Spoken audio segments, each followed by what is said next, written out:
Hey guys, it's Luke with Motor Minds, episode 5, and today we are in something super special. We are in a 2011 Corvette Grand Sport. Now this thing's absolutely crazy. It's my first time ever driving a Corvette, and I am just super impressed already. I've been driving this thing for about 2 hours now, and it must be said this car is absolutely insane to drive. There are so many factors that just make this car a ball all around. But let's start with the exterior styling of this car. It just looks super cool. It is lying flat on the ground. There is almost no ground clearance with this car. It's absolutely ridiculous. You got this really slick front end, and the front end of the car actually is super curvaceous. The front fenders are curvy, and it swoops straight into the hood, which is also super curvy. And the headlights are one with the entire design. It's super fluid, and that whole effect makes the whole car look really low, which is absolutely awesome. I love how low this car looks. It just lies on the ground. And then moving on to the side of the car, it actually looks really cool because it has these fake air intakes behind the wheels, behind the front wheels and behind the rear wheels. And it's just absolutely ridiculous that they're not real, but they look awesome, not gonna lie. They look cool, and I mean, who cares if they're real or not? It's all about aesthetics. And then moving on to the rear of the car, you have the classic circular Corvette taillights, and then I think the best thing is the quad exhausts, which just look absolutely amazing in this car. And they sound great too, because they have butterfly valves, which I'll talk about later. So, the Corvette design overall, basically, it follows the same design language as Corvettes of the past. I mean, they all look pretty much the same until the new redesign, but I think it's a really good looking car. It stands by its core look, its core appeal, and I really like that. And sorry about the camera, it's just impossible to get a smooth camera shot because this ride is just so harsh. So let's talk about the powertrain. We have a 6.2 liter LT3 V8 putting out 436 horsepower. That ticks up from the standard Corvette because the Grand Sport gives you a little extra thrust, which is really cool. And this engine just sounds amazing, which I'll show right now.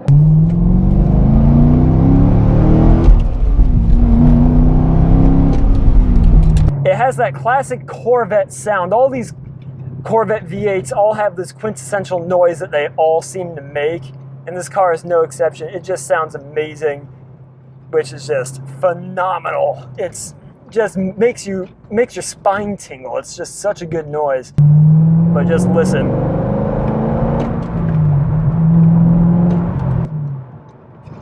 Now, that just sounds awesome. If that doesn't get you going, I don't know what will.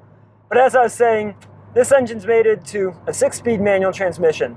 Now this transmission, I wasn't super impressed at first. I thought it was a bit too notchy, and I thought the clutch was a bit hard to find the engagement on. But after I drove it for a little bit, I realized that it all makes perfect sense, because the one thing you want in a sports car is a short, quick shift, and that's very easy to achieve with this transmission.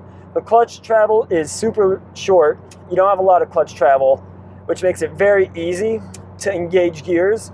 And the throws on this manual are super short, super notchy, so it's easy to select each gear and it's easy to row through the gearbox, which is so much fun, especially when you're flooring it. You can just go straight into the next gear, no problems whatsoever. And the one thing I love is that this engine puts out so much torque that it's really easy to get into first gear and to change gears smoothly, just because the engine has the power to pull through the changes, which is really awesome. So let me drop it down a gear so you can listen to this beast.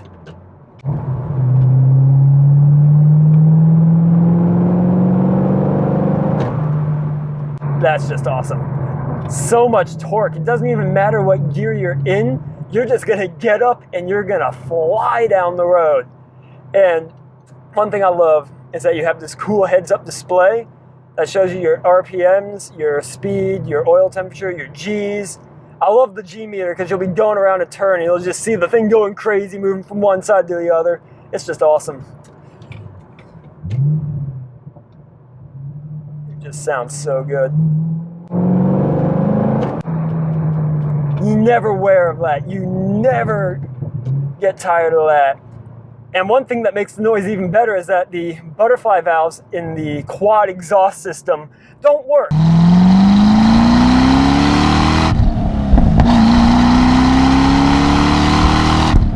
They've been stuck open. So basically you just get to hear the noise forever and ever and ever. The noise doesn't subside. Just, it's amazing. I mean, if you're daily driving this car, it's probably going to get annoying, but I'm not daily driving it. I'm driving it just for this review, and I love it. It's just phenomenal. It's so much fun. So let's talk about the handling characteristics of this car. So we have 18-inch tires in the front and 19 inches in the back, and they're Hankook low-profile tires, and they grip. Like, they really grip. It's unbelievable just how grippy these things are, because you'll be going down the road and you'll get on like an overpass or whatever, and you'll just go around it way too quick, and you just get flung around. It's amazing. And this car just corners flat. Like, it's like nothing I've ever driven. It's just so much fun to drive in that sense.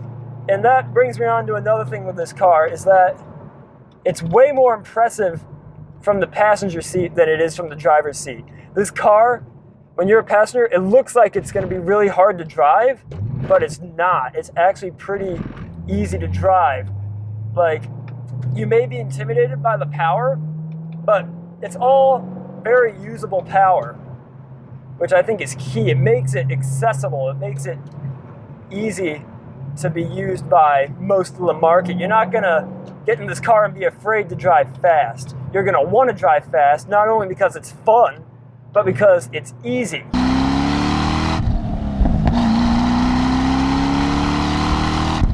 You have no problems driving quick in this car, except for one thing that I hate is just how hard it is to engage some of these gears.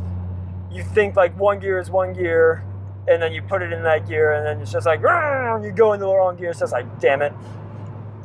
And let's talk about the interior of the Corvette a little bit. So, the interior is definitely the weak point of this car. Not gonna lie, there's a lot of hard plastics.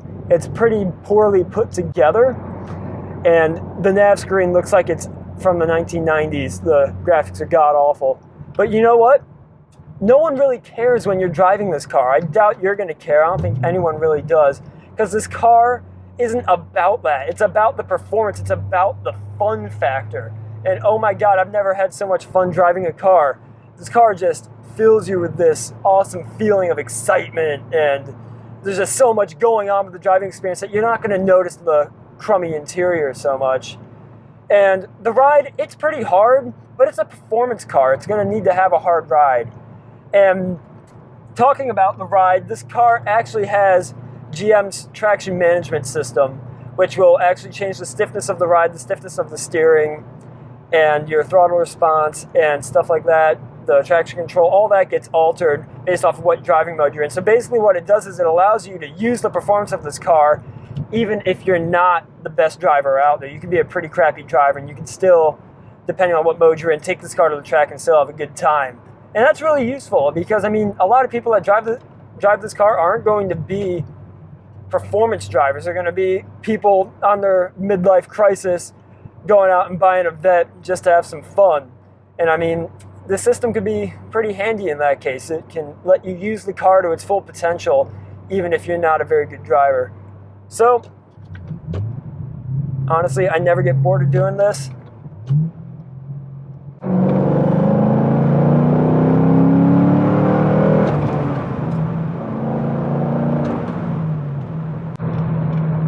If you don't like that, there's something wrong with you. Just gonna say. Like, that is just unbelievable speed. You just get, it's just overwhelming. I mean, it may be a really fast car, but as I said earlier, I wasn't scared doing that. I wasn't scared flooring it down a straightaway. It's just so unbelievably usable. So, that kind of brings me on to the whole personality of this car. It's just there for, it doesn't take itself too seriously. It's a fun car. It's an enjoyable car. It's not a car you're going to get in and be scared to drive and it's not one that you're going to get in with a serious attitude. You're going to get in this car just looking to have a fun time, looking to put a smile on your face.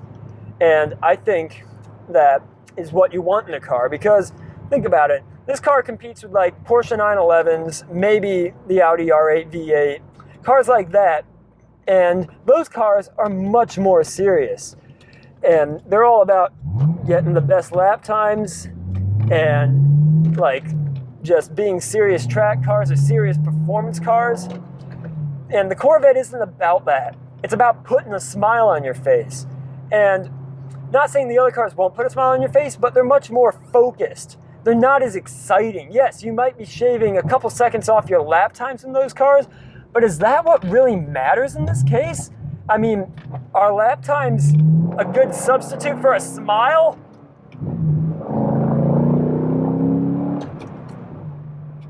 That's just phenomenal right there. Honestly, this car is just about flooring it down a straightaway, having that awesome V8 rumble in your ear, and just looking badass. And if that's what you're looking for in a car, check out the Corvette.